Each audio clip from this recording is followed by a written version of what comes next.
كلنا عارفين اضرار الاكتئاب، بس هل عمرك سألت نفسك قبل كده ايه هي فوائده؟ طيب هيحصل ايه لو نزلنا وسألنا الناس في الشارع هل الاكتئاب مرض حقيقي؟ اكيد حقيقي. ليه بقى؟ مفيش حاجه اسمها اكتئاب. اكتئاب ايه؟ احنا نعمل اكتئاب ده؟ لا مرض حقيقي طبعا، هو مش اي حاجه خلاص. بني ادم فينا اللي بيعمل اكتئاب. انا راجل بتاع بصلي يعني، مش بقى الاكتئاب ده الشغل والضغوط لازم يبقى فيه اكتئاب. لا الاكتئاب ضعف ضعف ايمان؟ ضعف. الاكتئاب وبلاقي امراض. تاخد بالك يعني كسر صح؟ بقالي سنتين بتعالج. بني ادم فينا اللي بيعمل اكتئاب، الانسان هو اللي بيعمل اكتئاب. انا لو عايز اكتئاب هكتئب. الاطفال الصغيره النهارده احنا عندنا الاطفال الصغيره بيجي لها اكتئاب. طبعا الاكتئاب مرض حقيقي وممكن يكون مزمن كمان. انا مش هقلقكم، انا هطمن في الفيديو ده هقول لكم 10 فوائد للاكتئاب من مريض الاكتئاب. فوائد للاكتئاب؟ لا انا عارف ان في فوائد للافوكاتو اللي عندي. بكل بساطه انا ومنيه وانا جاي احكي لكم عن قصتي الشخصيه، اني مش مصدقه اساسا ان ده اضطراب. اكيد بيأفوروا، اكيد لا، دي شويه خنقه وهتروح لحالها، شويه مود وحش طبيعي، ما كل الناس بتحس بالمود ده، شويه هرمونات، اي حاجه غير انها تكون اكتئاب. اصل ما تكبروش الموضوع يعني، حتى الادويه بالنسبه لي حاجه مش هتغير حاجه، ومش فاهمه ايه لازمتها كل ده رغم وعيي الكبير. بس برضو كنت بحس انه لا، معرفتش بقى غير في شهر واحد لما دخلت المستشفى وعملت تحاليل للعالم والاشعاعات عشان اعرف ان جسمي بيقول لي depression is real، ان الاكتئاب مرض حقيقي، وان مفيش عرض واحد عضوي بيقول اني عيانه. تناقض.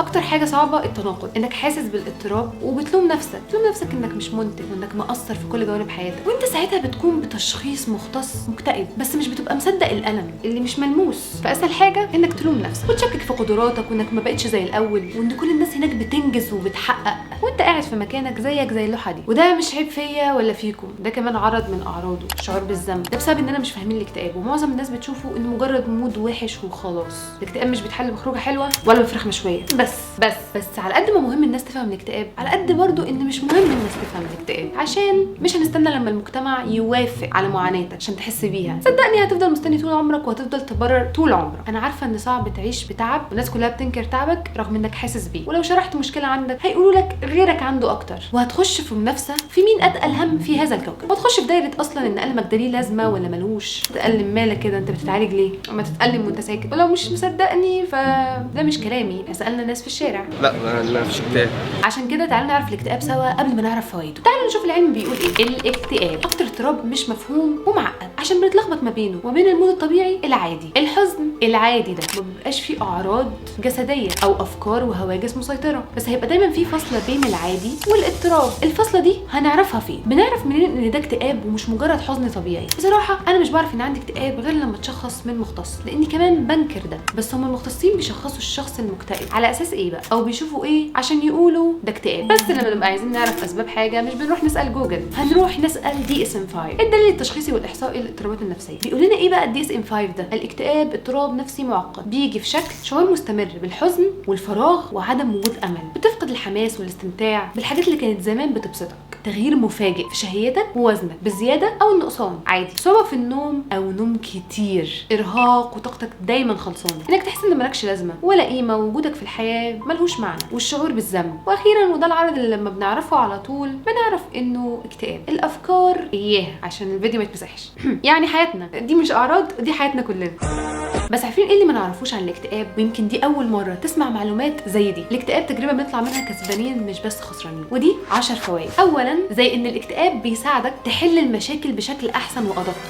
كان القرد بيفعل نفسه. بتكلم بجد، بعد علاجك من الاكتئاب او وانت مكتئب، المفاجاه ان الابحاث بتتكلم من المنظور التطوري evolutionary perspective، بتقول ان مخ الانسان بيكون في حاله نشطه وتحليل مستمر او analysis والتفكير في كل الاحتمالات والسيناريو الاسوأ. ده بيخليه غير الشخص الطبيعي، بيخلي تفكيره تحليلي اكتر واعمق، بالتالي يقدر يحلل ويفكر بشكل احسن. في الوقت اللي انت فاكر انك مالكش لازمه ومحبط، ده بسبب انك بتفكر قوي او بتحلل قوي. دي حاجه مش بنتحكم فيها، بس حاطط الموهبه دي في حته مسدوده. بس تفكيرك العميق ده وفضولك وتساؤلاتك ده بيخليك تاخد قرارات احسن في حياتك.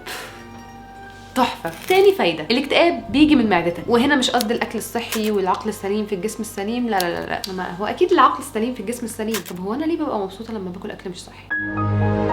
بس القصد من معدتك. معدتك من الامعاء الدقيقه. انت متخيل الجراثيم او الكائنات الدقيقه اللي بتعيش في امعائك اللي هي الجات مايكروبيوتا، مش عارفه اسمها ايه، يعني الجات مايكروبيوتا هي عباره عن كائنات حيه دقيقه موجوده في الامعاء. هو ايه اللي جاب الامعاء للمخ؟ في تريليونات من الكائنات دي عايشه في امعائك وجهازك الهضمي. بالتالي من المحور او الدائري بين الجهاز الهضمي والمخ، حتى لو خدت بالك ان في اكلات معينه تاكلها تحس انك حزين اكتر وفي حاله من النمنس او التخدير او ان مشاعرك منمله، واكلات تانية تحس انك فراشه بعدها وبتحب الحياه. والعكس برضو، ممكن جهازك المناعي يضعف وتتعب وتعيا، والاكتئاب يجيب لك امراض عضويه يعني كلها بتسلم على كلها وكلها ليها علاقه بكلها. هو ايه فايده كل ده؟ ده نكد والله ده نكد يا بنتي. فايده ده انك كمكتئب جسمك صحته بتكون كويس، عشان عاده هتتجنب تاكل الاكلات اللي بتاثر على نفسيتك، بالتالي على صحتك ككل. ودي تجربه شخصيه مني مش مكتوبه في السكريبت، انا فعلا كنت بتجنب الاكل اللي بيحسسني اني قلبي مهموم. تالت حاجه، الاكتئاب بيخليك شخص مبدع وكرييتيف. دي نظريه انا عملتها وناس كتير متفقه فيها، ان الناس الحزينه دمها بيبقى خفيف، بتعرف تعمل كوميديا سودا، تعرف تحكي قصص وتعمل حاجات ما تطلعش غير من حد طالع عينه. بس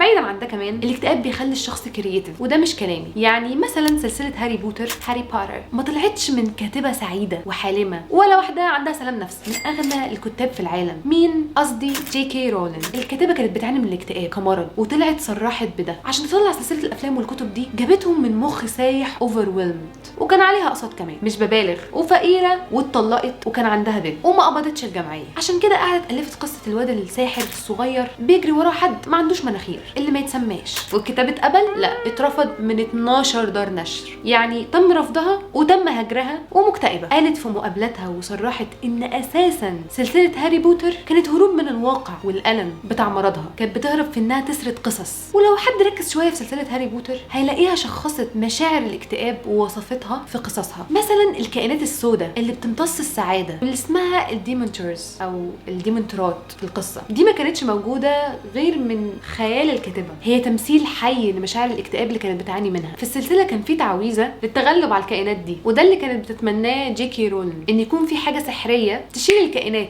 او المشاعر او الاكتئاب، والاكتئاب خلاها مبدعه وكرييتيف اكتر. It's even the absence of hope that you can feel better. يعني كتر خير جرح الفنان عشان تطلع لنا هاري بوتر. رابع حاجه، الاكتئاب بيخلي الشخص اقوى اكتر. ليه؟ الدراسات بتقول ان في حاجه اسمها mental resilience، المرونه النفسيه. لو فكرت تجيب حد ما شافش حاجه سلبيه في حياته وطول الوقت ايجابي، دي حاجه سامه. مع اول تحدي او مشاعر تقيله هيستسلم، هيواجه تحديات اكتر انه يعيش في الحياه، والحياه في اصلها صعبه ومليانه تحديات ومرهقه جدا. اللي اتعلم يبقى مرن مع الالم والقلق والخوف ووجع البطن، فتحس انك مرنت عضله عندك وبقيت مرن في حياتك، بقيت بترقص مع الالم.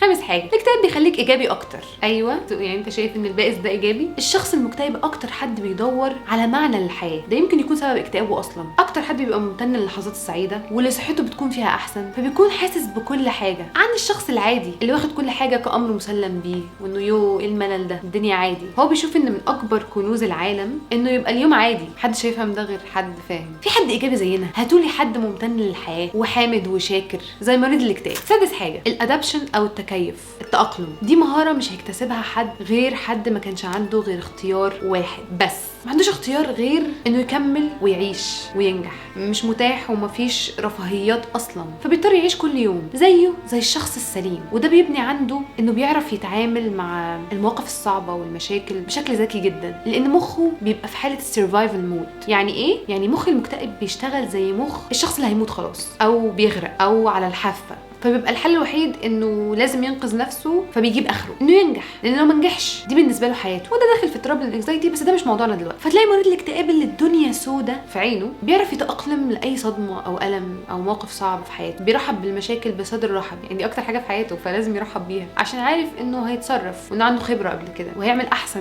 ما عنده، عشان جسمه بيديله الدفعه دي لانه حاسس انه على الحافه. والانسان اللي بيحس انه خلاص على الحافه بيعمل اي حاجه عشان ينقذ نفسه. موضوع مهلك طبعا، ده ليه اضرار السرفايفل مود، لكن على الجانب التاني بيخليك تنجح في حاجات كتير. سابع حاجه، عكس المتوقع من اعراض الاكتئاب، العزله الاجتماعيه او انك تنعزل او تقفل على نفسك ومفيش اي حد يجي حواليك.